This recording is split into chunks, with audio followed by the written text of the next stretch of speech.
Jon Uhler is a licensed professional counselor, a certified clinical trauma professional, a certified sex offender treatment provider, and is forensically certified in the Hair Psychopathy Checklist. His professional clinical background spans over 30 years, with clinical specialties dealing with sexual trauma and dissociation, severely emotionally disturbed adolescents, sex offenders, and psychopaths.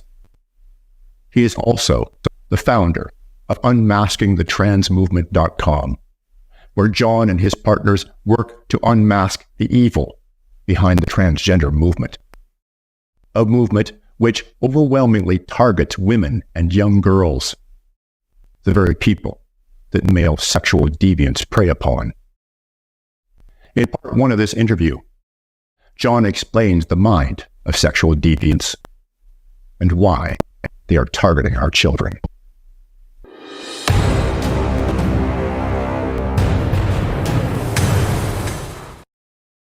Jon, it's a pleasure to have you on the show. Well, thank you. It's a pleasure to be with you. Now, as I told our viewers in my introduction, you have extensive experience in psychology and dealing with these troubled youth who are the victims of this transgender movement. So with your 30 years of experience, and we're going to see some statistics from you in a little bit that's going to show that this is all a fairly recent phenomenon. I wanted to ask, at what point in time did you start to see what was happening and to realize that this was being engineered? There you go. Well, excellent question. It wasn't until retiring from the prison system, that was in 2016. I had been in the Pennsylvania Department of Corrections on psychology staff for 11 plus years. And so I was very cloistered in a number of different ways. And raising my kids, we were homeschooling. And so I was really sort of out of touch with social media and what was going on in the culture. It was probably about 2017 as I was drawn into an exchange on social media, on Facebook and Twitter. I use social media to really create what I call soundbite curriculum on my websites to help prompt thought. So a person, I think a woman asked me to help her interact with, and it had become somewhat of a debate about how much pornography plays into men's deviance and the dangers of that. So as I stepped into that, it became clear to me that who she was interacting was a very deviant individual. And my comments to this individual focused on essentially that this guy knew he was blowing smoke. He's toying with this woman. He's not being honest.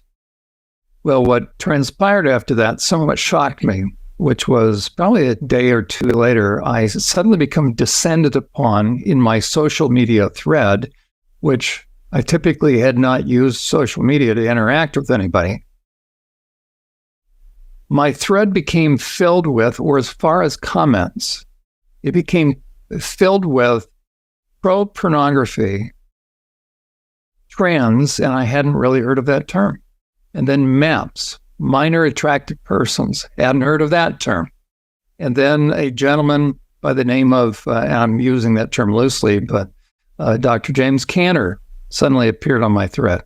Well, he's out of Ontario, and he is one of the, in my estimation, one of the individuals who I'm most concerned about as far as academics, because he has enough credentials. He is pushing the MAPS myth.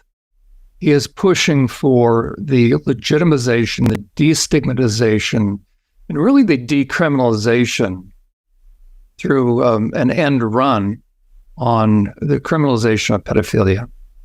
He would like for the P, or pedophilia, to be added to the long, ever-growing list, the alphabet list of the LGBTQ++, because that would grant civil rights protection.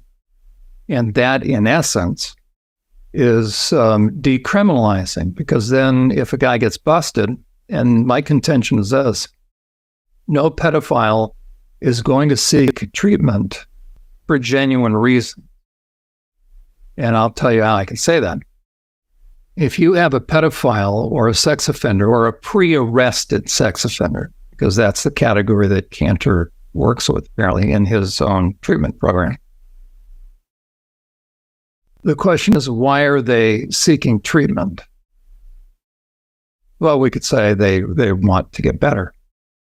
My contention is they want to avoid prison time if and when they finally get busted for all their child porn. Cantor is against the mandatory requirements of reporting that a therapist must do if a client discloses they're into child pornography. He's against that. And Cantor not only downplays the dangers of pornography, but he promotes pornography.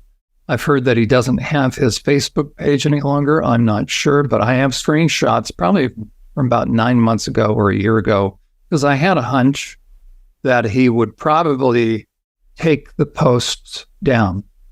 And so his posts have a very sexually, highly sexualized theme to them, and he promotes pornography. He was promoting pornography as a way of dealing with the sequestering that everybody went through during the COVID experience.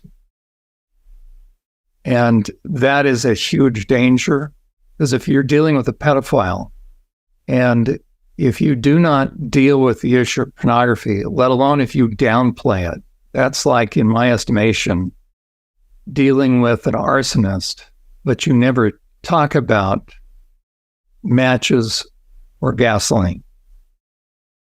It is highly irresponsible.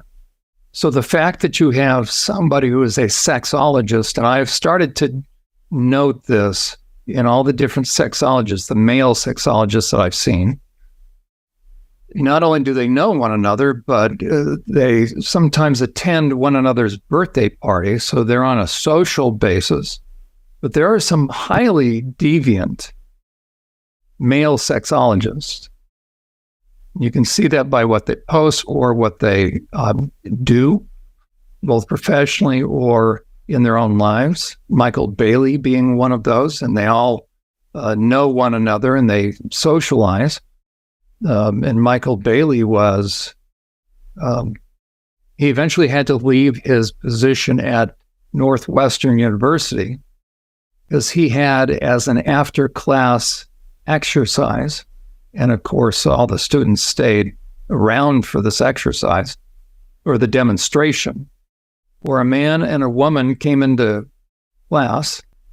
The woman disrupts, she lays down on the table, and this man produces a hacksaw, inserts a dildo on the end of it, plugs it in, and inserts it in the woman and starts powering it up. And it's in front of, this is in front of all the students. Oh, yeah. You know, if somebody wants to go on to my YouTube channel, I interviewed Patrick Truman, the former CEO, president of National Center on Sexual Exploitation. And I was concerned about Sex Week. And so in that interview, I have about a 15-minute preface about the dangers of, once Sex Week is permitted by the staff, by the faculty, by the administration, to begin on grounds, you will see an increase in sex assaults on that campus. And so I focused on Northwestern, but there are many college campuses that have experienced an increase in sex assaults, sexual assaults. And my contention is, if you have a lack of sexual boundaries, and this then plays into, or this is a perfect segue into my concerns about the trans movement, with the trans deception, because of what happens with single gender bathrooms. When you allow sexually deviant men who are wearing women's underwear and drag into the private spaces of women and children, men that by virtue of their own behavior, give clear and convincing proof that they are accessing sexually deviant material behind the scenes. Because what a guy is going to show in public is probably about 1/10 of what he is watching behind the scenes. So if a man is overtly sexually deviant, then you know he's into very, very significant stuff. And how can I say that? I'm into my 15th year of providing treatment to sex offenders. I have probably about 12,000, 13,000 clinical contact hours working with men who have sexually offended, the full continuum of sex offenders. My clinical career started with working with survivors. Then I began working with what are called severely emotionally disturbed youth. It was while I was in California working with kids that have been removed from the home in group homes and residential treatment, and then transitioned out to Pennsylvania, eventually started working for the Pennsylvania Department of Corrections. Started the nation's first, in the U.S., the nation's first intensive treatment program in long-term solitary confinement. Through that, accrued more clinical contact hours in that environment than any prison psychology staff member in the U.S. or Canada. Headed up one of the state's high-intensity, standalone 65-bed unit forensic treatment units for sexually violent predators. Was trained by Robert Hare. The Pennsylvania Department of Corrections flew him out. He was from the University of British Columbia in the PCLR, so I'm certified in that. Did high and low intensity sex offender treatment, written hundreds of parole psych evals. Many of those were for sex offenders, then hundreds of risk evaluations. So my perspective is really varied, and it's very unique. Because I wasn't looking to work with sex offenders. I am a therapist, having been steeped in the world of trauma, and then having worked with kids in the system, now working with predators. My perspective, I think, is full-orbed as far as the concerns for the trans movement and those men that would seek to gain access to the private spaces of women and children. Because I understand how predators think, I understand how they operate, I understand what drives them, and the general public is being dumbed down to not being able to think critically about the most important of issues, which is the safety and a high-bar approach to the safety of women and children. So these people such as James Canner that are pushing to have pedophilia destigmatized, in my estimation, one of the concerns, I have a slide we can look at, what are the special, what I call the dark special interests that have converged and are using the trans movement as the perfect Trojan horse to move each of their agendas forward. The greatest concerns I have are for those men who are pedophiles, who are able to use this as the perfect backdoor to do an end run on age of consent laws so that they can have access to kids. So when you begin to minimize or downplay the dangers of men who have become steeped in pornography and have descended into the depths of deviance, you create a public safety issue. Meanwhile, what's happening for the general public is they are being dumbed down or being told to not worry about it. So they're being told that their intuition is not correct, so they can't reality test anymore. And for those that are still willing to speak out about it, you see what happens. The government comes crushing down on them to silence them because they will have no dissent. The government won't, because they're pushing a very dangerous agenda, ultimately, which will benefit sexually deviant men, sexual predators, and pedophiles. All right. So, Jon, I want to tie together a number of things you've said and ask you another question.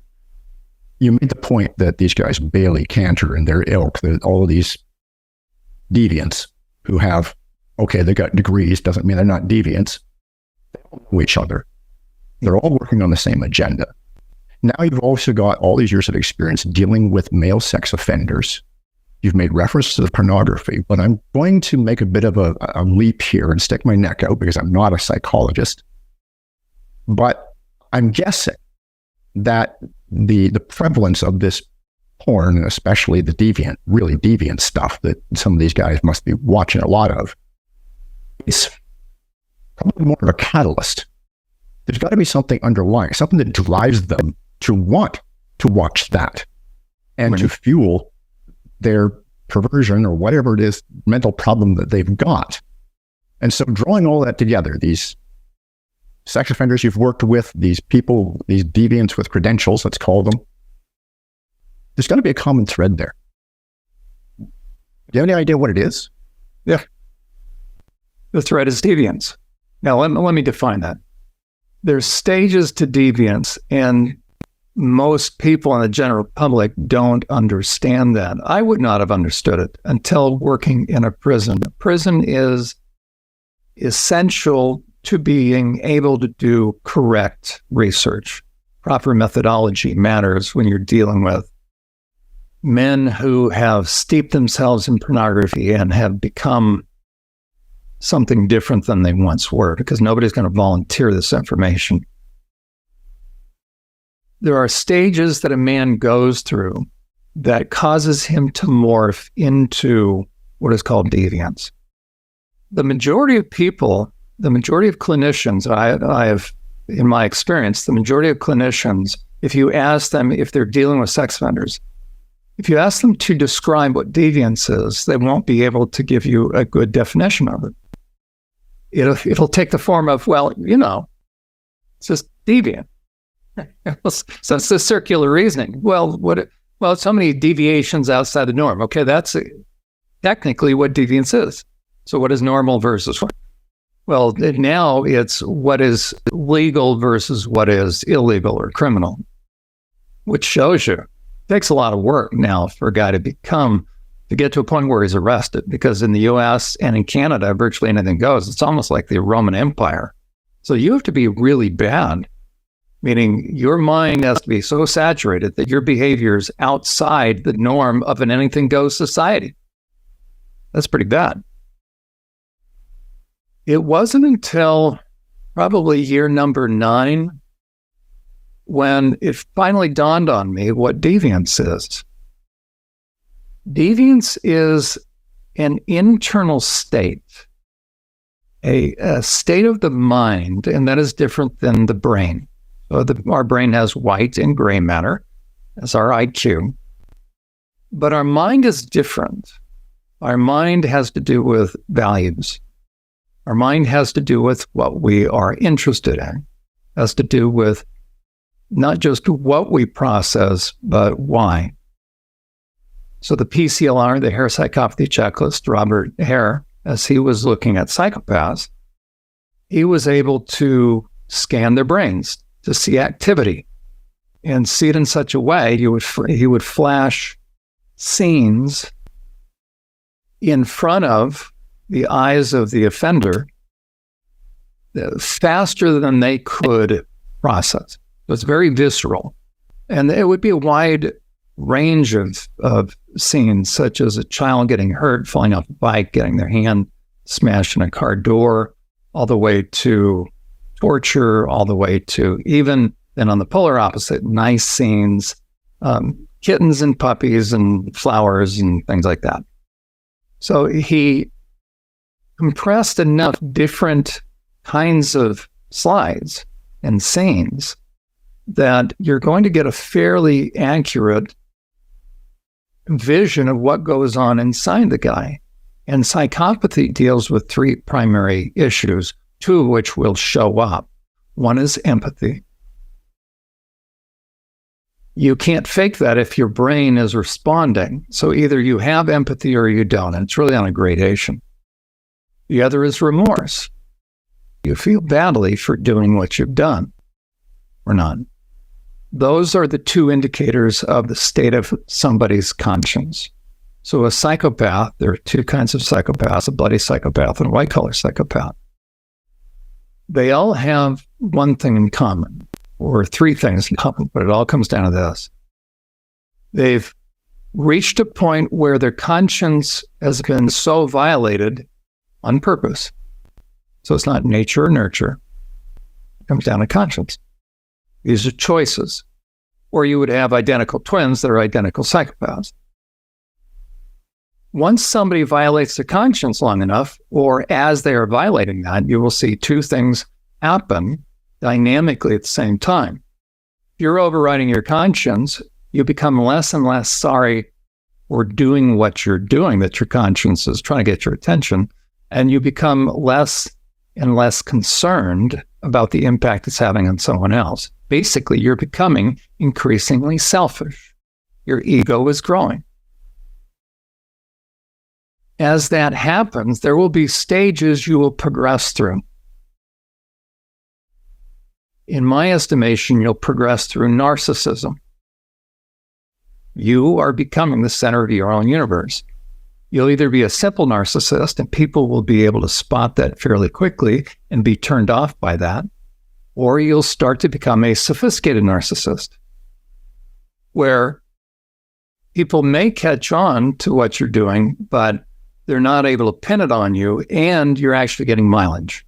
So it has staying power. So simple narcissists don't have much of a shelf life. People will get tired of them and walk away from them. But a sophisticated narcissist will run for political office. They'll go into finance. They'll go into politics. They'll go into the ministry. They'll go into teaching. They'll go into higher education, wherever it is. So that becomes a very profoundly egotistical person. Again, the more they are sophisticated at it, people won't notice as much, or they won't mind it. Well, as that narcissist is perfecting the art of how to win friends and influence people, because they were reading Dale Carnegie's book, they're becoming very good at impression management, managing their presentation. We call that sales. Psychology comes along and they call that sociopathy. So now you have a sociopath. So a sociopath is the perfect salesperson. By the time somebody catches on and begins to put up boundaries, the sociopath will move on. He'll love you and leave you, kind of thing. It was good while it lasted. We had good times, and he's moving on. The snake oil salesman is heading off into the West with his Calistoga wagon, going to the next town. So first, he feels entitled to extricate somebody's money or somebody's clothing from their person, meaning they're going to help themselves to somebody's. You feel entitled to be able to have at somebody's money or body. So that's a narcissist, controlling somebody's life. The more polished you are, the more people will not be able to figure out that they're being worked. That's another word for grooming. If you continue down, so the sociopath will stop once the cost outweighs the benefit. But as ego continues, you can move into a state where it's no longer about the benefit, but about the effect you can have on somebody. It's moved beyond even power and control to how you can have a significant negative impact upon someone and possibly even change the course of their life. That is moving into psychopathy. That is what a psychopath is. I'm sorry, I want to make sure I understand this, and for the benefit of our viewers. So you took us from narcissism to sociopathy, and at that point in time, as far as I understand it, we're still talking about people who they're in it for themselves. They don't really care what damage they do, but they may not be intentionally trying to hurt people. It's just a side effect of what they want for them. But now we get into psychopathy. And if I'm understanding correctly, these are people who they genuinely want to hurt other people. Correct. And there lies the difference. Absolutely. I'll bring up a chart that I use on actually in two contexts. One, I do a Friday night live program where I get to talk about counseling issues. The other, I actually use this. So are you okay if I show this Please. slide? Please. Okay. This is the best way to understand a psychopath. Now, the reason I'm showing this chart, and the reason I took the time to help somebody understand what psychopathy is first, is that by the time somebody becomes a deviant, they have progressed well into narcissism, into sociopathy, and now they're into psychopathy. Psychopathy is all about having a negative impact or effect on someone. You can be a financial psychopath. So that means you're going to toy with people's finances. Bernie Madoff, according to Dr. Robert Hare, was a white-collar psychopath. He was a financial psychopath. You also can have sexual psychopaths. It's all about having an effect. So where someone on this chart, for instance, where we would think about normal sex and sexuality, the more normal or moral someone is, they're up in the positive numbers, up in, let's say, the positive 10 or 9 and 10. That's a very healthy individual. Sex and sexuality for that person, let's speak in terms of males, a 9 or a 10 male will only be able to get an erection to the extent that he knows that his partner or spouse is enjoying herself. He would never presume or pressure to have sex. He's going to be very thoughtful and very sensitive to what's going on. If his spouse actually does have a headache or is not feeling in the mood, he won't presume. Why? Because he cannot enjoy himself unless he knows that his spouse is also enjoying herself. To the extent that you begin to move downward, the care and concern you have for the other person begins to diminish. Now, we could also draw as far as time. So if on the left-hand side, these numbers represent character development, moral development. But nobody is static. And so from left to right, we would have time. And so if someone is starting to become increasingly selfish, then over time, from left to right, we could draw a year, 2 years, 3 years, 4 years. We're going to see that as time goes by, morally and in terms of their character and spiritual development, they are decreasing. They're becoming increasingly selfish. Now, as ego grows, you're going to be more open to things that are going to alter your mood. A mood-altering activity, substance, or relationship. Pornography holds all three.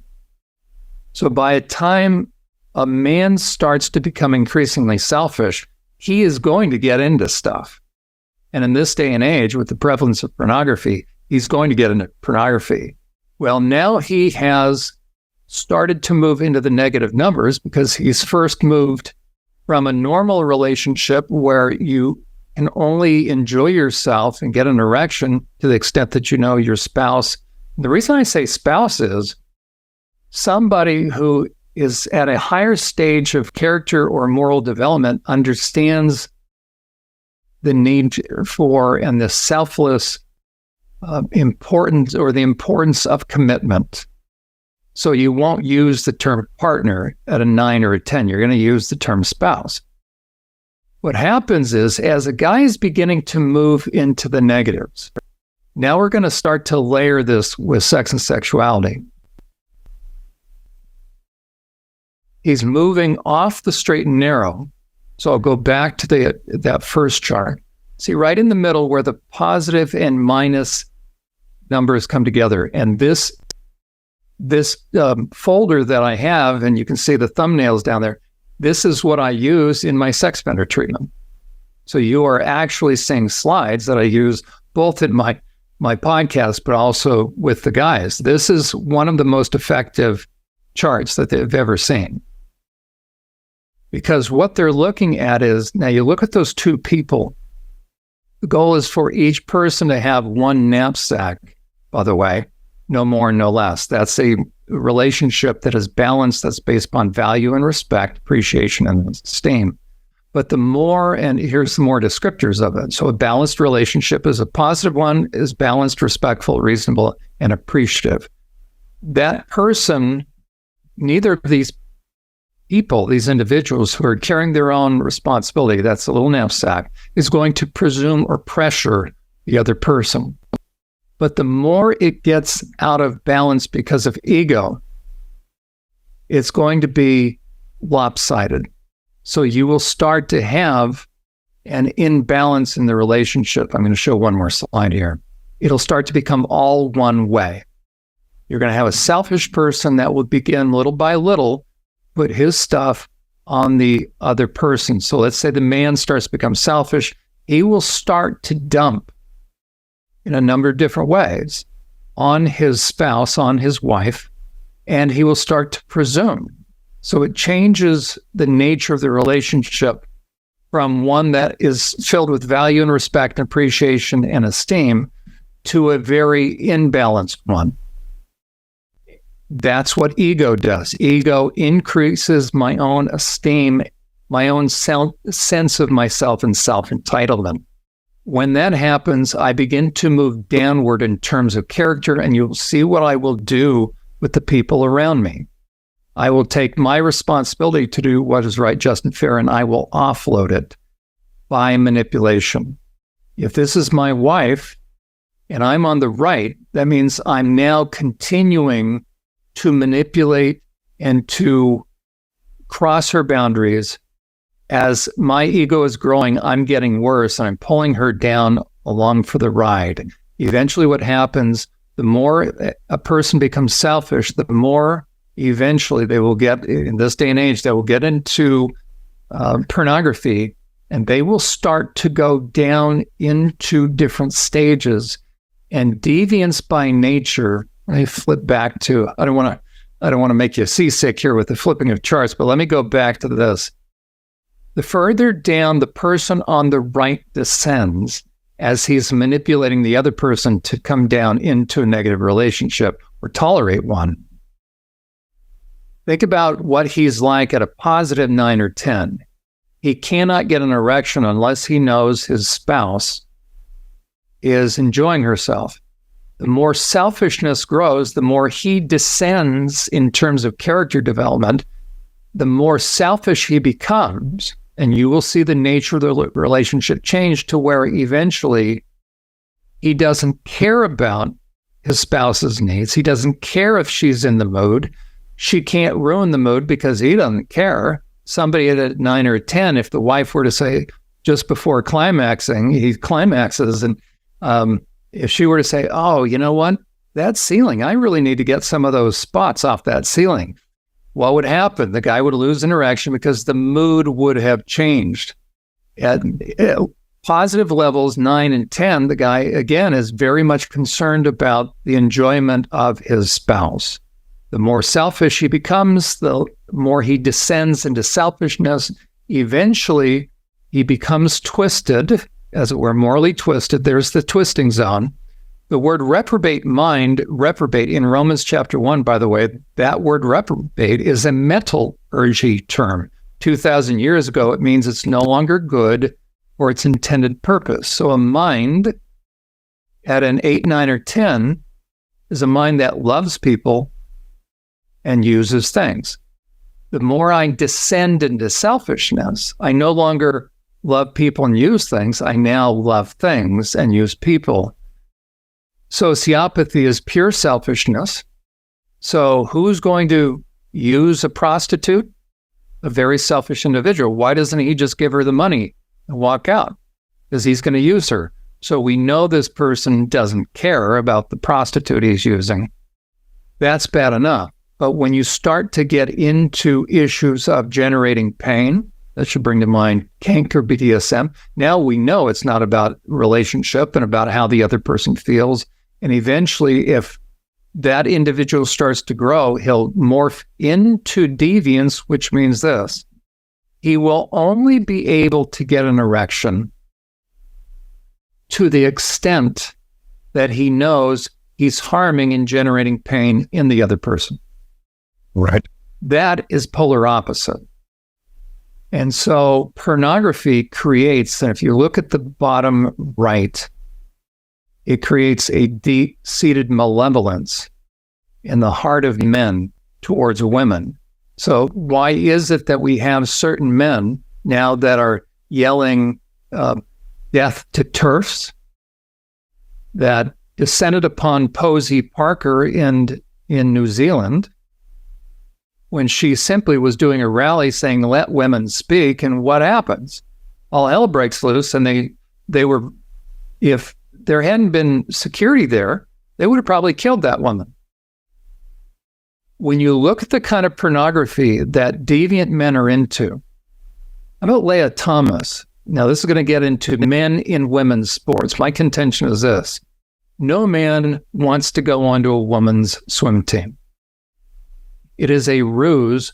First, it is to deny women what they have earned, but then it's ultimately to gain access into the locker rooms, right, with their cell phone in hand. Yeah. And so when you look at behind the scenes, what these guys are accessing, what they're looking at, the kind of websites, the very deviant kind of, and filled with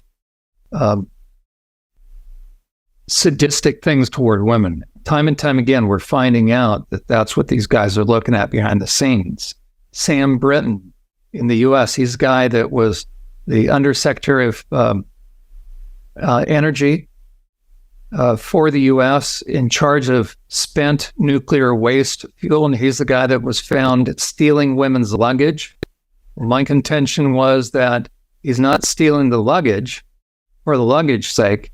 He's ultimately stealing women's underwear. And the reason why they never found the underwear is he, no doubt, was taking the clothing back to his rooms, and he was masturbating in that underwear. That's what serial rapists and murderers do. Am I equating him with? No, I'm saying he's on the path down there.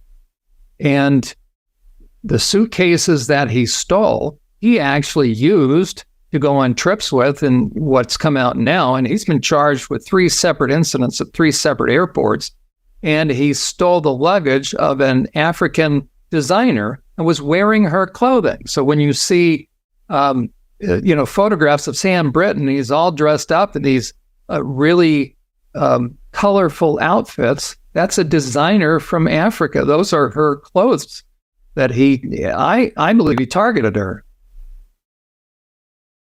Remains to be seen. We'll never see that, but I've done a number of videos about the degree of deviance with that, or what happens, as well as the dangers of transgender medicine. I recommend looking at part 2 of the first interview I did with Alex Aaron. I think it's called The Dangers of Transgender Medicine, because I analyze Ted Bundy's interview, or James Dobson's interview, the one and only interview that Ted Bundy gave just hours before he was going to the electric chair in Florida back in the 70s, I believe. And Ted Bundy made the case. And so I use some of these charts, I overlay that upon while he's talking. But he made the case that he got into what he got into by virtue of happening upon what would have been a Playboy magazine then, and also, I guess, some of the detective magazines, which are close to like snuff magazines. And so he wanted to warn people, and a lot of people say that he was just in it for notoriety, but they don't understand the mind of a psychopath, because the mind of a psychopath wants to deny.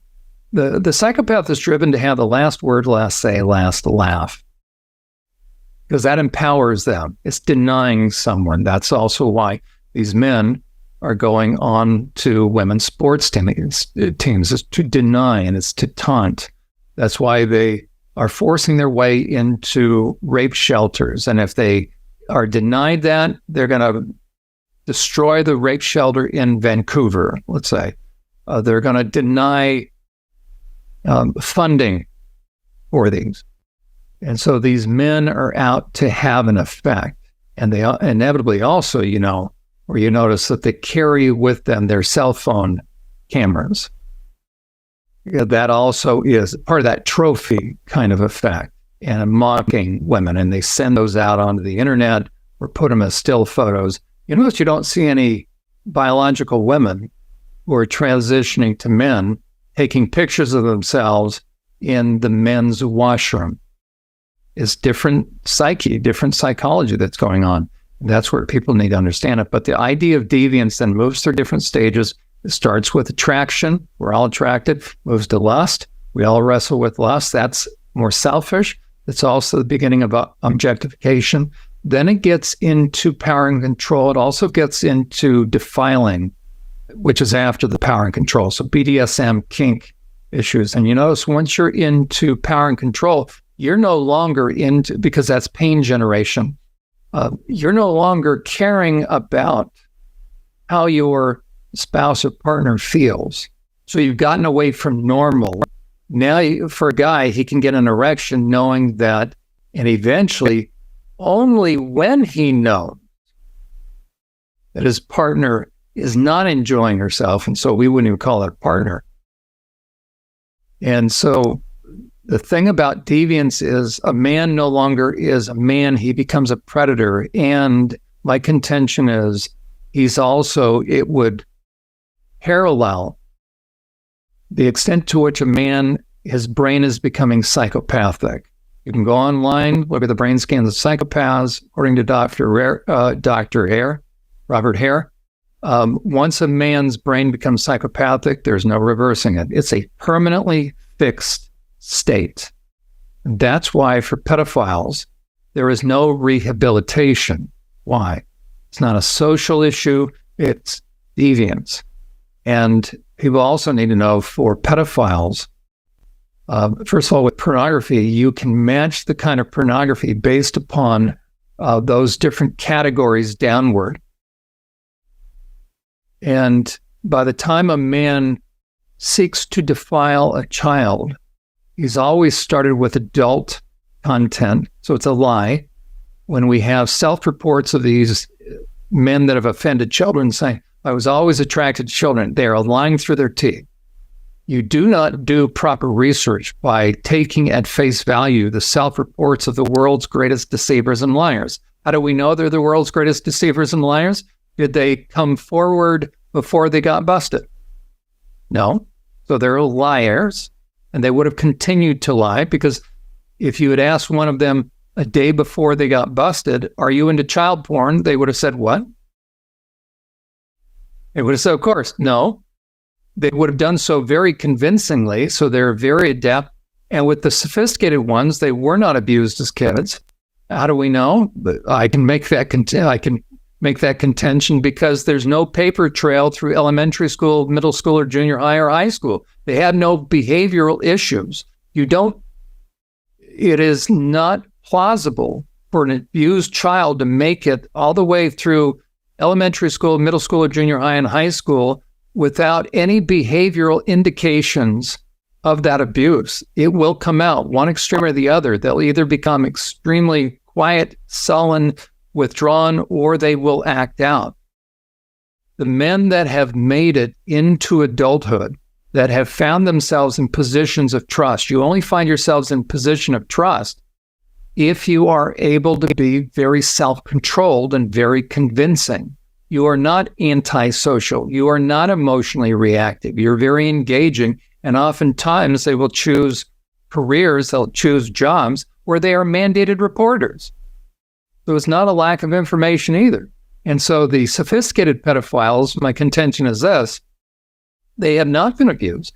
This is just straight up deviance, meaning if a man begins to go downward and increase the consumption of pornography, the nature of the pornography will change, as will those categories that they get into. And then after the defiling stage will be eventually bestiality. They will include bestiality in that. And then it will be abject harm, and then it will be defiling and defrauding. And that's when it moves beyond barely legal into child predation. So we started doing this whole conversation by talking about Cantor, a deviant with credentials, and MAPS, minor attracted persons, which of course is just the politically correct term for pedophilia. Right. And I think what you've done for us is you've painted an excellent picture of the psychology of all of this to understand that the people who are driving this, the deviants with credentials, the deviants in our own government and our school boards that are pushing this on children, they not only know what they're doing it because it harms people. And the reason why so much of the transgenderism and the non-binary movement is being pushed on our children is because they are helpless, making them easier to control, easier to deny, easier to take away everything that is of value to them. And these people are doing it on purpose.